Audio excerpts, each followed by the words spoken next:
Jive Talkin. I'm gonna make love to your ears and eyes with some hard rockin' news and some heavy metal good time.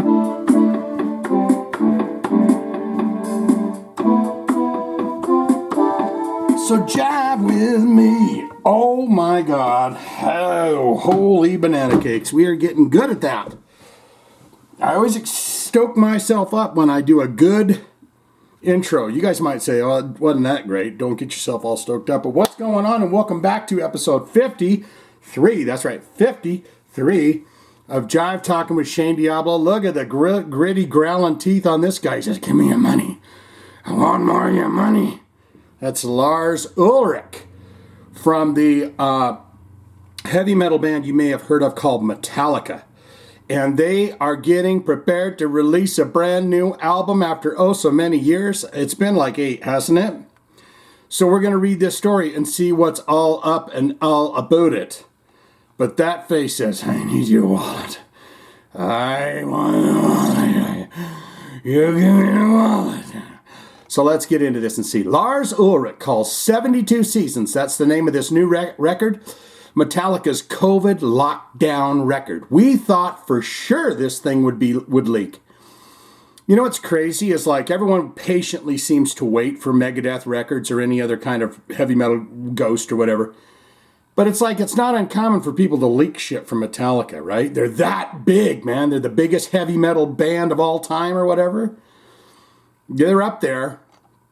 Early today, Monday, November 28th, Metallica announced the title and release date of its forthcoming 12th studio album, 72 Seasons, will be available April 14th, 2023 via the band's own Blackened Records, produced by Greg Fiddleman, with Metallica guitarist, vocalist James Hetfield, and drummer, you got it right, give me your money, Lars Ulrich. And clocking in over at 77 minutes long, with 12-track album is Metallica's first full-length collection of new material since 2016's Hardwired to Self-Destruct. For you people that are wondering, no, Metallica, we are not going to do Lux Aeterna this Sunday. We'll be doing it next Sunday, so I'm going to sit on it and not listen to it for a while. A lot of people saying, you got to do this, you got to do this, you got to do this. So we are going to get to that single, and it will be the following Sunday, if my math is correct, which is never correct. Metallica also dropped the first single from the album, Lux Aeterna, which is Latin for eternal light. Okay, I'm learning stuff. And part of the Catholic Requiem Mass, Tim Sassanetti, who has helmed videos for Depeche Mode and Korn, directed the song's accompanying clip. So we'll have to watch that video as well. I want you to get in the comments right now and tell me, Megadeth will be back or this Lux Aeterna? Which one's better to your ears? Get down there and be sure and tell me that. Metallica has also announced a series of concerts. I saw something that said anywhere from 400 to 7,000 for tickets for this fucking thing. You know, like those super packages. Would you like to go back and stroke, brush Lars Ulrich's teeth while he goes, give me your wallet. Wallet. Yeah. Let's see. Metallica also announced a series of concerts in 2023 and 2024, presented worldwide by Liquid Death, the great refreshing canned water, yes, a blackened American whiskey. That's Metallica's brand. And promoted by Live Nation, the M72 World Tour will see Metallica playing 2 nights in every city it visits, with each no-repeat weekend, featuring 2 completely different set lists and support lineups. Oh my God, that is fantastic. So will they have bands with them? Like so if they play a Friday night in Tallahassee and a Saturday night in Tallahassee, do they got a band to open for them, but that other band is also on tour and missing a tour date each and every other night, right? So you'd say, okay, you got Pantera opening up for this one, and then Saturday night it'll be this. That's pretty clever. The M72 tour will feature a bold new in-the-round stage design that relocates the famed Metallica Snake Pit to center stage, as well as the I Disappear full tour pass and debut of discounted tickets for fans under 16 years of age. These guys are getting smart, man. They're getting freaking smart. Okay. Let me read this a little bit here. With each no repeat weekend featuring 2 completely different set lists and support lineups. Wow. On Monday morning, Ulrich joined Sirius XM's The Howard Stern Show to talk to Howard Stern and co-host Robin Quivers about the new Metallica music and tour. He said, what does he sound like? He sounds like this, doesn't he? We've been working on a new album for the last year and a half, our COVID lockdown record. And the one thing that we've done through that is for the first time in our careers, right? We never really talked about it. So rather than, hey, there's a new record and countdowns and guess what's coming your way and all that kind of stuff, we've been tight fucking lipped about it. And this morning, I want to share a new song with the world. I want to tell everybody about the new Metallica album. And we have a new tour. We have a song and we have a video. All the bells and the whistles. Lars went on to say that he was surprised by the fact that the new fresh music from Metallica hadn't reached social media or the press prior to today's announcement. They did a very good job there. We thought for sure this thing would leak. It hasn't fucking leaked. Regarding M72, Ulrich said, we're announcing a 2-year world tour. And I ain't even freaking out about it, bro. We have all the dates for 23 and 24 ready to go. We're coming to a city near you. We're playing 2 nights in every city, playing 2 completely different shows. So you buy 1 ticket for 2 shows and Friday and say, well, we're not going to do anything on Saturday night. So say a Friday and a Sunday, and you get what's called a no repeat weekend, which obviously is an old radio term. You get 2 100% completely different and unique shows, bro.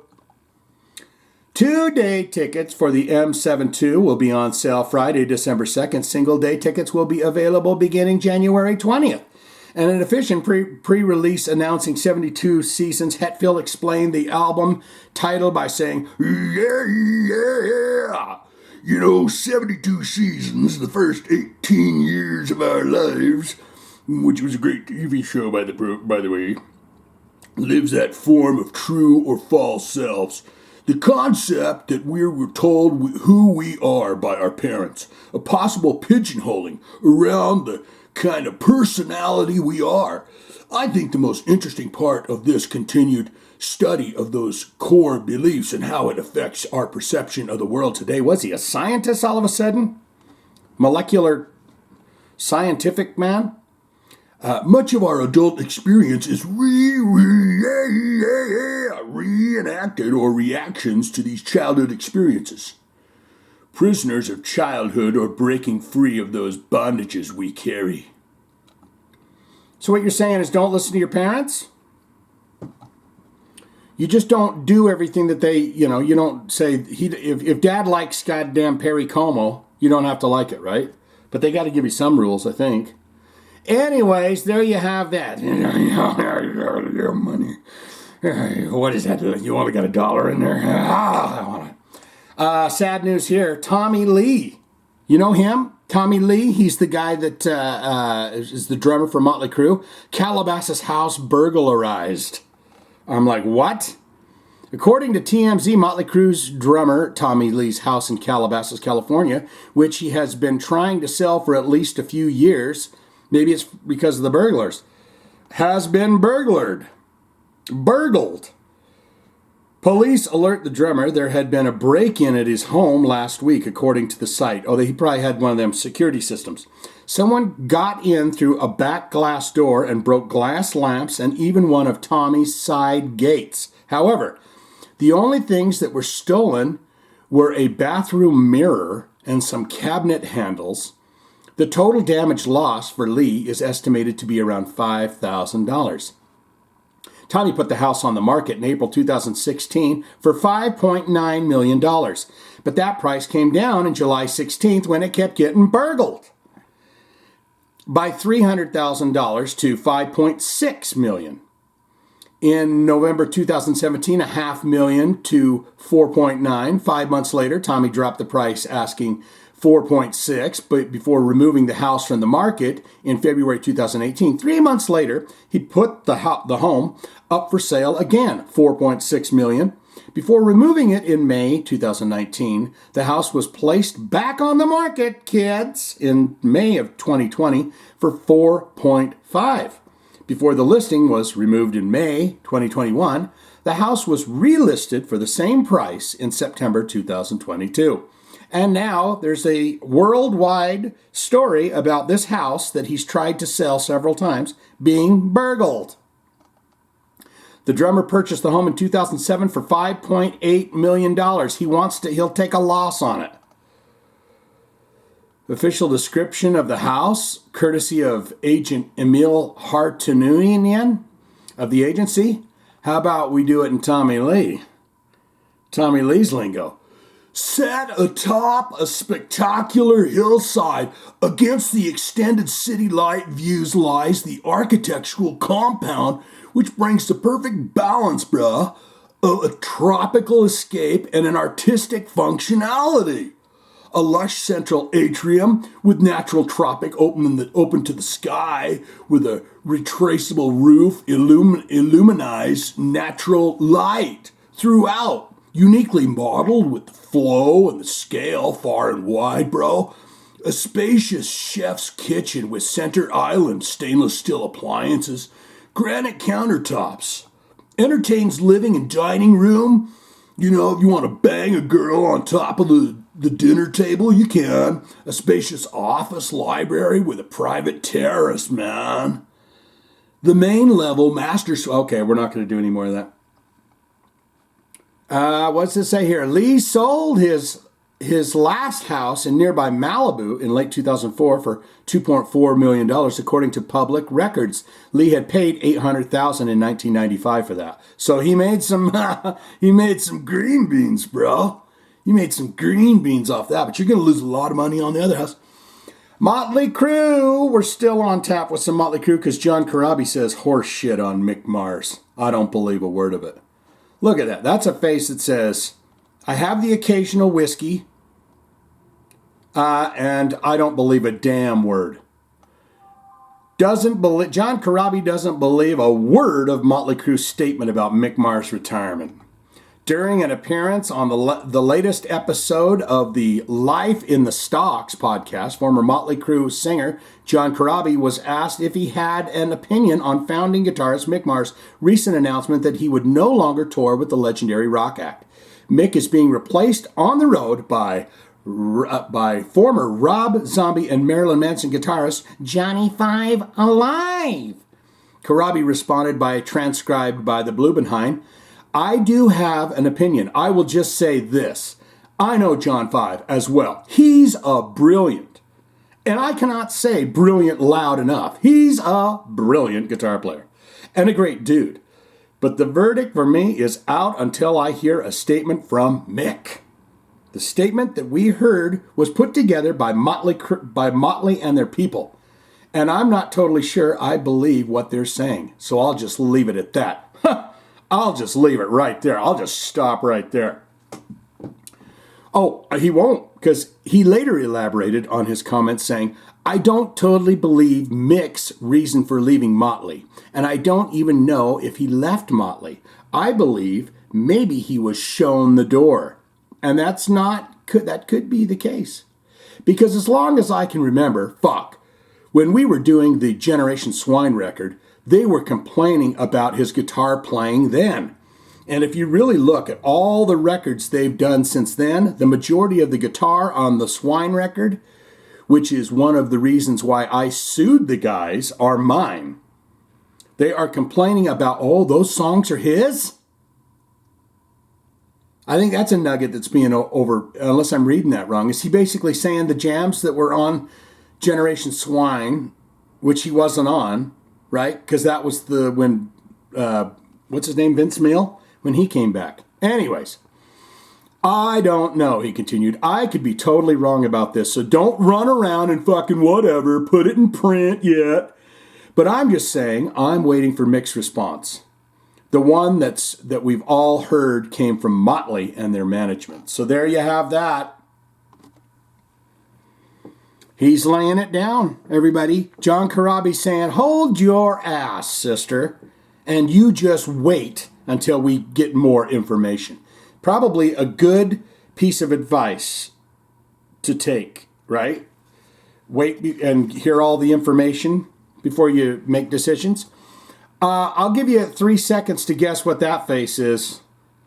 That face is of the one and only G.G. Allin. Now, if you don't know who G.G. Allin is, you can go down a massive rabbit hole of G.G. Allin, including watching not the last day of his life in New York, but this guy was, you could definitely say he was no nonsense, but he was on, I think he was on one of them, he was always on a couple of them Maury Povich type of shows, but not Maury Povich. But this guy is punk rock, throwing shit in the audience, naked, cutting himself up. This is, I will just say this. If you don't know who G.G. Allin is, get on YouTube and start to Googling.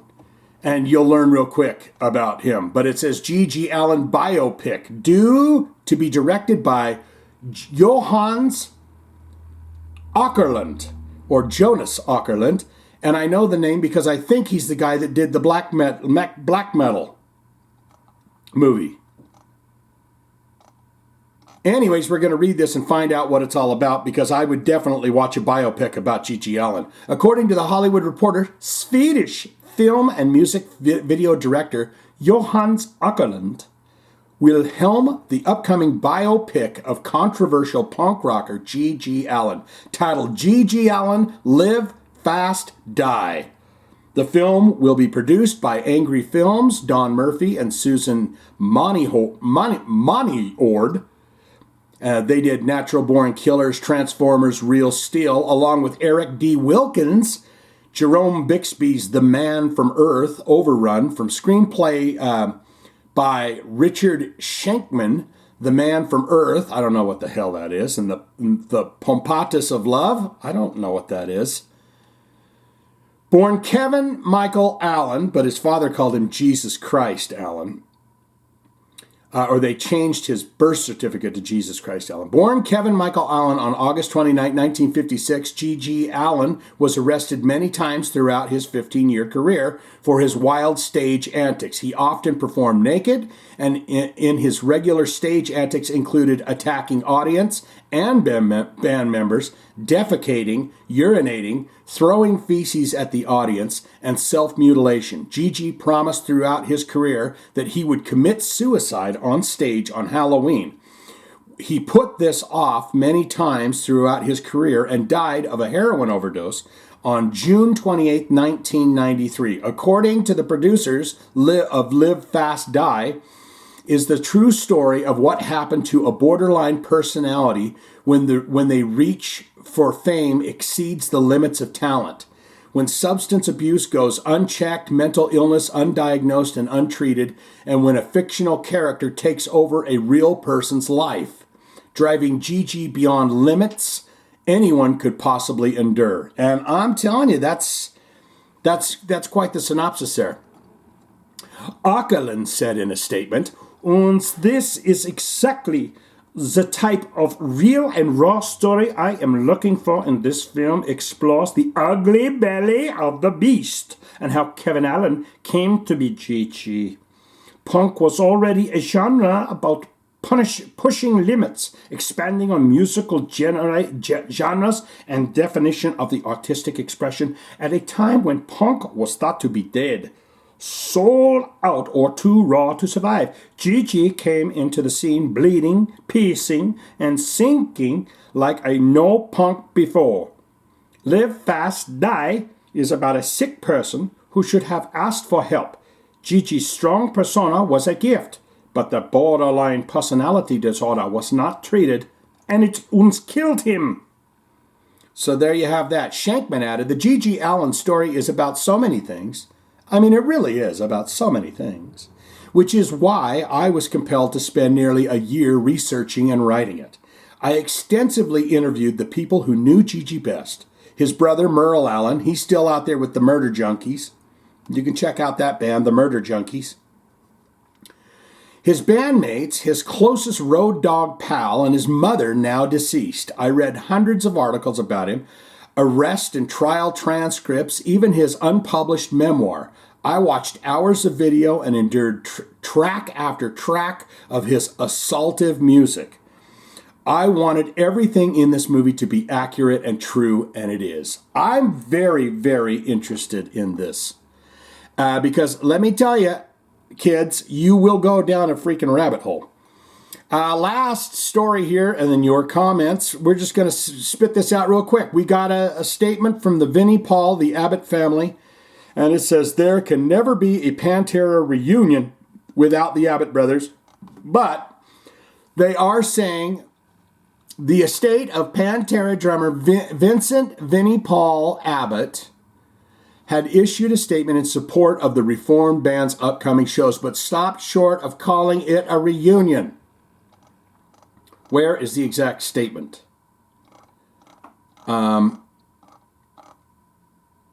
There can never be a Pantera reunion without Vinnie and Dime. However, there is no better way to celebrate and honor Vinnie and Dime's legacy than to bring the music of Pantera directly to the fans. We are honored that Charlie and Zach, their very close friends and musical brothers, will share the stage with Philip and Rex to unleash the power of Pantera live around the world. And we want to see some Benjis. We want to see some Benjis. Well, there you go. I think they're trying to do a little bit of, people are, you're split on this. Yeah, fine. This thing's going to be fine. And the other half are saying, bullshit, this is blasphemy. So you got to put out a statement from them going, guys, it's going to be okay.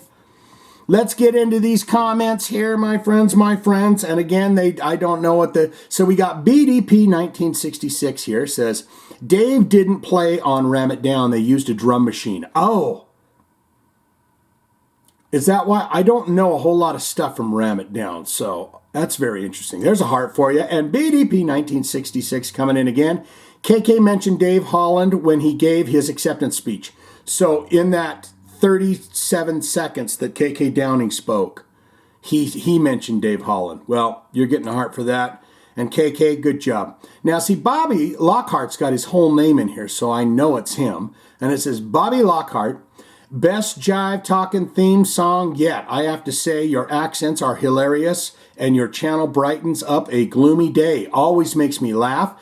I like Dave Mustaine much more than James the Prick Hetfield. That sounds like you've got a personal beef with him. I hope you have a good Thanksgiving and a Thanksgiving dinner, brother. Have you met James Hetfield, Bobby? Is he a real jerk? I think this is Bob here, but I don't know, so we're going to call him Mr. Jeff Core with this next comment. Bobby, yes, Thanksgiving. I was telling Miss Thea about Miss Althea in the Patreon about this.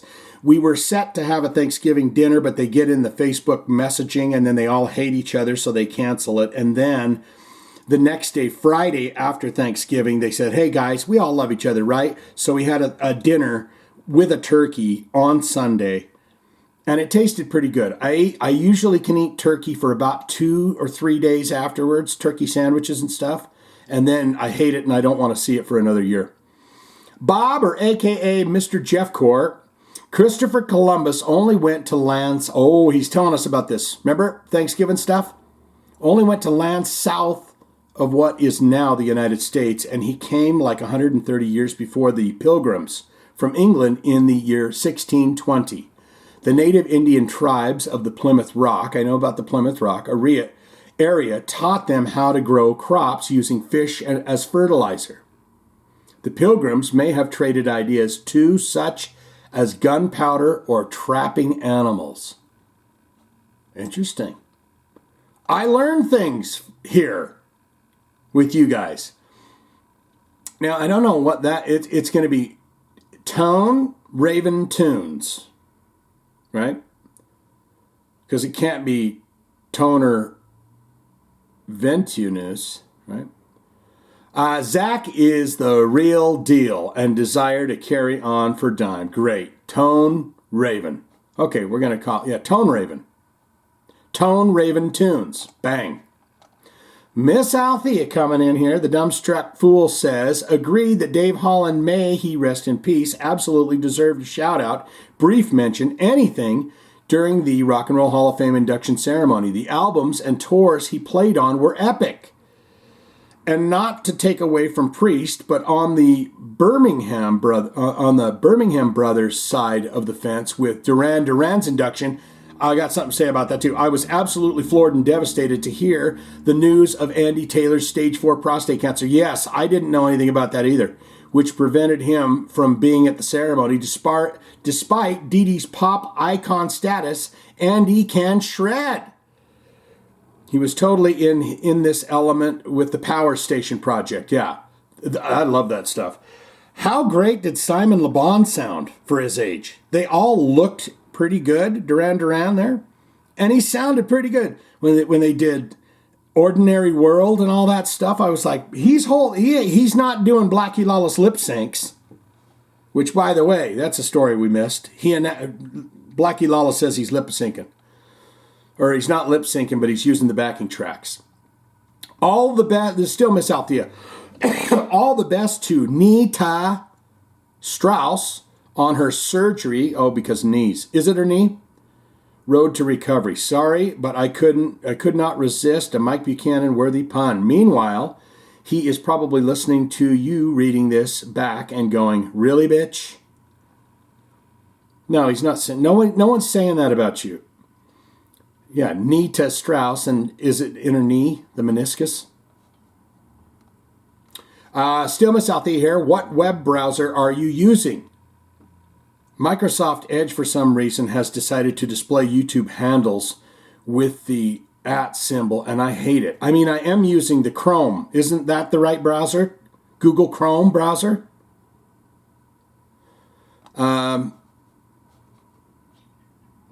Let's see, what browser are you using? Microsoft @ symbol, and I hate it. Come on, man. I am not at anywhere. I am not on any social media outside of this realm. And I haven't used the Wicked-inspired nickname Alphaba for anything in eons, although I'm still obsessed with the musical. What musical? Alphaba? However, if you're using Chrome or Firefox for YouTube, the true username remains intact. I'm using Chrome. I do believe I'm using Chrome, and it's showing it that way. Miss Alphaba. Thank you! Let's get you with your heart, Miss Althea. It's just going to be hard if you guys start swapping shit around, man, because I got a couple of your faces, your avatars here remembered. Like this one, Dr. Funkenstein. During the last show, I was just saying vocal tracks are shit. Joe Lynn Turner rocks. Oh, yes, okay. The Rock and Roll Hall of Fame are so out of touch with rock, should be called the Any Music Hall of Fame. The name change on YouTube is crap. So he's using the same browser as I'm using. I think I have an idea for the Rock and Roll Hall of Fame. And what they do is if you look at a band and you go, these sons of bitches are going to be here in 20 years. Let them play now. So it's not like a, Glue Factory or Old Folks Home, They show all these old clips of Eurythmics. Boom, boom, boom, boom, boom, boom, boom. She's going, sweet dreams are made of thee. And then they come out and they're way older. And because these guys don't get in 25 years later, they get in 40 years later, 50 years later. So figure something out like Ghost. They're going to end up in the Rock and Roll Hall of Fame someday. Get them on there now and get it out of the way. Mike Buchanan coming in here. And I know that because they've been around a long time. Guess my comment from last week didn't stick. Oh, well, it was Pulitzer Prize worthy. You all are just going to have to miss out. Having just seen Judas Priest live, I would have killed to see KK and Glenn perform. The meniscus is a C-shaped piece of tough, rubbery cartilage that acts as a shock absorber between the shin bone and the thigh bone. So your knee. Oh, Jesus. Yeah, and I'm thinking, as soon as I went, so your knee. Walk, walk, walk, walk. Most music fans would never have heard of Diamond Head if it wasn't for Metallica. True. If it wasn't for signing to a record company that was just wrong for the band and also being managed by the lead singer's mom, Diamond Head would have been huge. The record company wanted them to be more commercial in sound and changed how the band sounded completely. Here's your fact of the day. Diamond Head didn't play a live show in the U.S. until 2002. Always wanted to see Misfits live, just never got a chance to do so. There are 2 punk festivals in Vegas happening next year that I so want to go to. It's that bowling, punk rock bowling, and what else? Oh, yeah, he's got them right here. The Punk Rock Bowling and Music Festival, May 26th to the 29th, with all of the old school punk bands. And when we were young, October 21, 2023, with all of the pop punk bands that came out in the late 80s and 90s. And now, your Jive Talkin jokes of the week. Sorry, you'll have to live without my most amazing Thanksgiving jokes from last week. If the stork brings good babies, and the crow brings bad babies, what brings no babies? The swallow. Oh boy, not sorry about that one. Jeez, here we go. What does Mortal Kombat and Helsinki Church have in common? Finnish hymns. Mortal Kombat and Helsinki. Oh my goodness, you're going deep. You're going deep.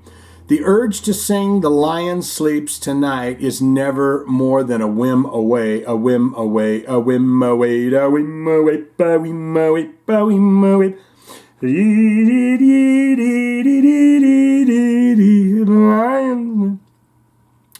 Boy, that just gets you, doesn't it? It just gets you dancing.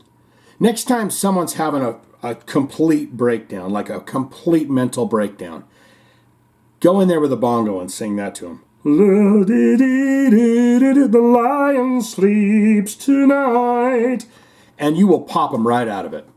You will.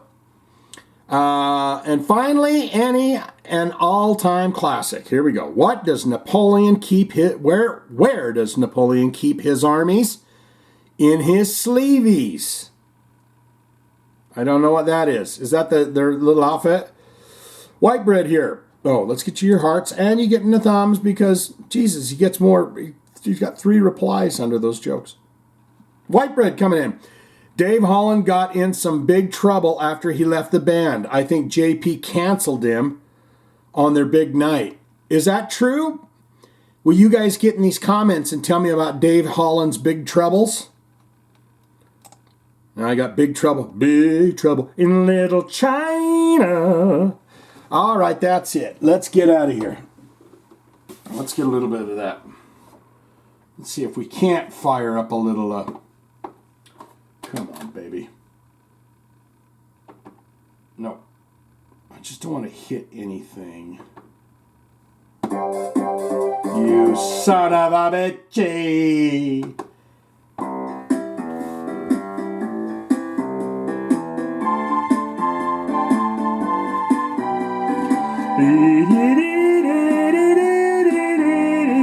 Lion sleeps tonight.